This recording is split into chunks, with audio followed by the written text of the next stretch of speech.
Welcome to Horror Talkies. And Horror Talkies presents The Honesty of Time Part 2. Part 1 में आप सभी ने देखा था, देर रात कंप्यूटर पर काम करने के बाद राहुल की मुलाकात ट्विटर पर एक लड़की से होती है।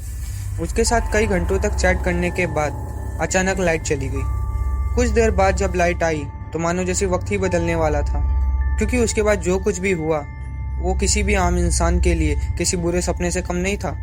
राहुल के साथ कई अजीब अजीब घटनाएं हुई और जब वो अपने दोस्त रजित के घर गया तब रजित ने उसे सोफे पे बैठाते हुए कहा, राहुल तू बैठ, मैं तेरे लिए पानी लेकर आता हूँ। और रजित जैसे ही किचन में गया और उसने पानी का गिलास उठाया तो उसके पीछे से उसे एक जोरदार आवाज सुनाई दी।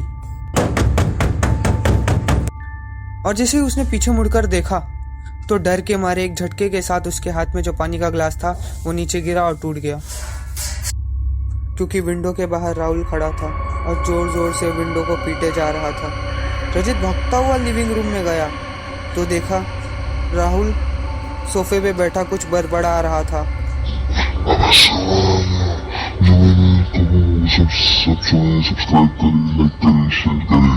रजित ने थोड़ी डरी और दबी आवाज में राहुल का नाम पुकारा और कहा, ये क्या बोल रहा है राहुल, तू पागल तो नहीं हो गया? राहुल ने पलटकर हंसते हुए कहा, कुछ भी तो नहीं, तू आ गया पानी लेकर? रजित ने कहा, नहीं मैं अभी लेकर आता हूँ। रजित जैसे ही किचन में गया तो देखा राहुल अभी भी किचन के विंडो के बाहर खड़ा होकर इशारे कर रहा था, मानो जैसे रजित को वहां से भागने को कह रहा है। रजित भागता हुआ दरवाजे की तरफ गया और दरवाजा खोलने ही लगा तो पीछे से एक आवाज आई, क्या यार इतनी जल्दी जा रहा है, आ बैठ, कुछ देर और बातें करते हैं।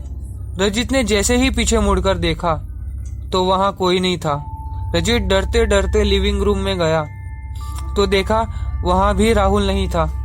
रजित भागता हुआ घर के बाहर निकला और राहुल के पास गया और रोते हुए कहा, ये क्या हो रहा है हमारे साथ?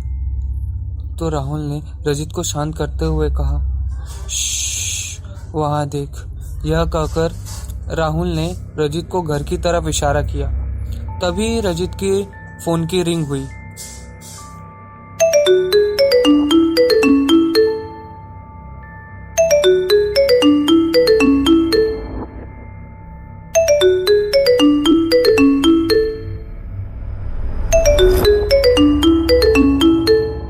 फिर रजित ने जो फोन पर सुना वो सुनने के बाद रजित पूरी तरीके से डर गया, क्योंकि वो फोन राहुल का था जो कि घर के अंदर से फोन कर रहा था। उसने कहा, क्या हुआ यार, इतना टाइम क्यों लग रहा है, एक गिलास पानी ही तो लाना था।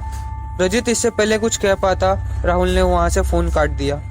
और जब रजित ने लिविंग रूम की ओर झांक कर देखा तो राहुल आराम से सोफे पर बैठा हुआ था।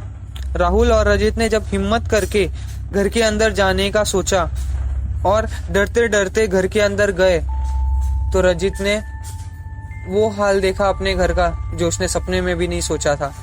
घर का सारा सामान पता नहीं कैसे अपने आप बिखरा हुआ था और अचानक से जो बाकी बचा कुचा सामान था वो भी गिरने लगा। राहुल और रजित ने वहां से भागना ही सही समझा और जैसे ही वो घर के बाहर पहुंचे तो गाड़ी से टकरा गए। जब उन दोनों ने अपनी आंख खोलकर देखा तो वो गाड़ी असल में पुलिस की गाड़ी थी और फिर उन दोनों ने सारी बातें पुलिस को बता दी। वो पुलिस ऑफिसर और वो दोनों जब रजित के घर पहुंचे तो देखा सन्नाटे में लिपटी हुई शांति के अलावा घर पर सब कुछ नॉर्मल था। फिर भी उस ऑफिसर ने राहुल और अजित दोनों को गिरफ्तार कर लिया, क्योंकि राहुल और अजित दोनों ही नशीली दवाई के सप्लायर्स थे। और जब गाड़ी बीच हाईवे पर पहुंच गई तब राहुल को पता नहीं क्या सूझी कि वो चलती गाड़ी से कूद गया। कूद तो गया पर उस ट्रक को आते हुए नहीं देख पाया जिसने उसे गिरते हुए ही कुचल डाला था। उस ऑफिसर ने गाड़ी को रोका और रजित भागता हुआ राहुल की लाश की तरफ बढ़ा और उसने रोते हुए कहा, यार ये तूने क्या किया? और तभी रजित की नजर राहुल की वॉच की तरफ पड़ी और उसने देखा उसमें 11:22 हो रहे थे। उस ऑफिसर ने हंसते हुए कहा, एक तो गया, अब तू बाकी है। उस ऑफिसर ने रजित को रस्सी से बांधकर अपनी गाड़ी में बैठाकर एक्सीलरेटर पर एक बड़ा सा पत्थर रखकर गाड़ी स्टार्ट कर दिया और मुस्कुराते हुए कहा, मैं निशा, याद तो हूँ ना? और गाड़ी पास के ही आते हुए एक ट्रक से जा टकराई।